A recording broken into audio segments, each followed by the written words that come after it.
Hello, and welcome back to What the Fast. Here we are, day 3, and I have to say I've been feeling much better today.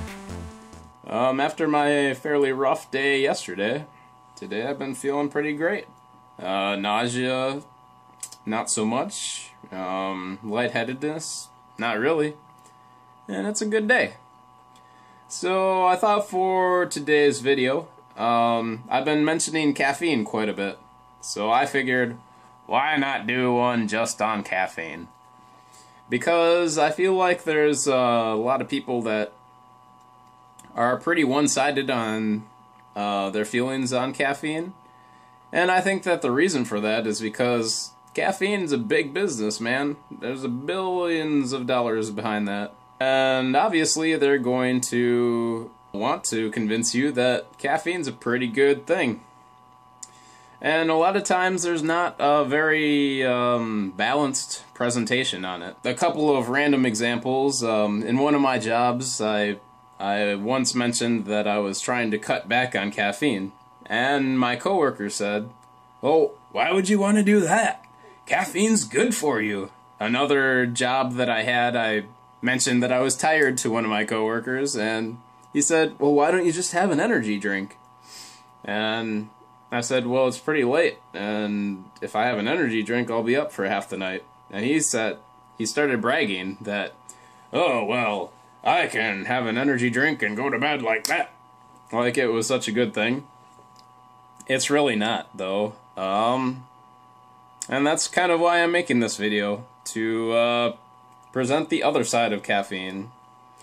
So, first of all, caffeine, it is a drug. And if you watch South Park, you know, drugs are bad, okay? Everybody pretty much knows what caffeine does, but maybe people don't necessarily know how it does it. So caffeine works on your body by stimulating your adrenaline gland to produce adrenaline.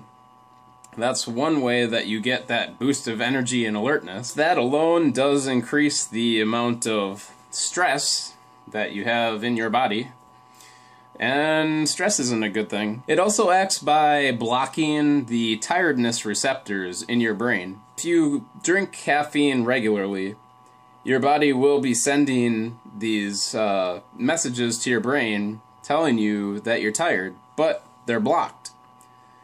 So your body isn't stupid. It realizes that you need to rest, even if you don't realize that you need to rest.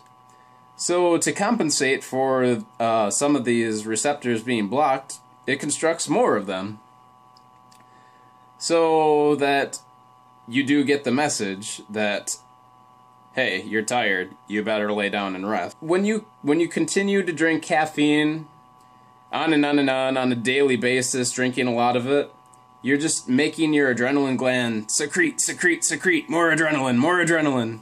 And what happens, particularly in the case of these people that are so proud that they can just drink a cup of coffee and go straight to sleep, what they're actually experiencing is adrenal fatigue. They've basically whipped that adrenaline gland so much that it's got nothing left to give. It's a dried up husk.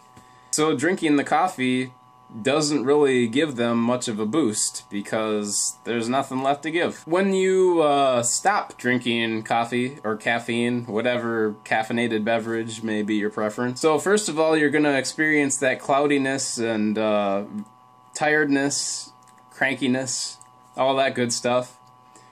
And the reason for that is because your brain has constructed all of these tiredness receptors, and now you've suddenly stopped blocking them.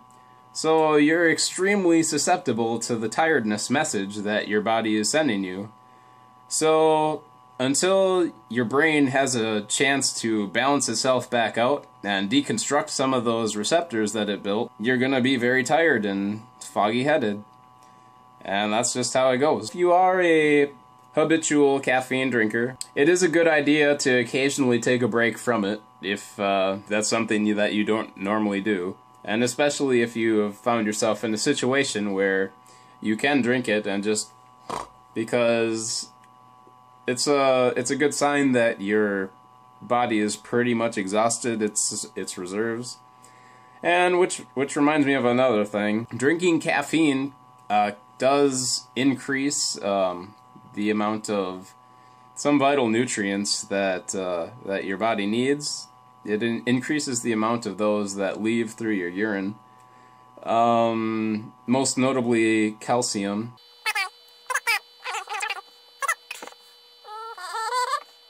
Since it increases metabolism, that's what I was trying to say. Just about every nutrient is going to be flowing out of your body at a more rapid rate.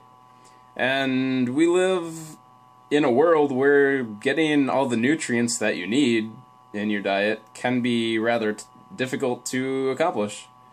So, having an increased exodus of those vital nutrients from your body is a bad thing. So, I stumbled my way through that video, but I think that's all I wanted to say. So, until next time, stay thirsty, my friends.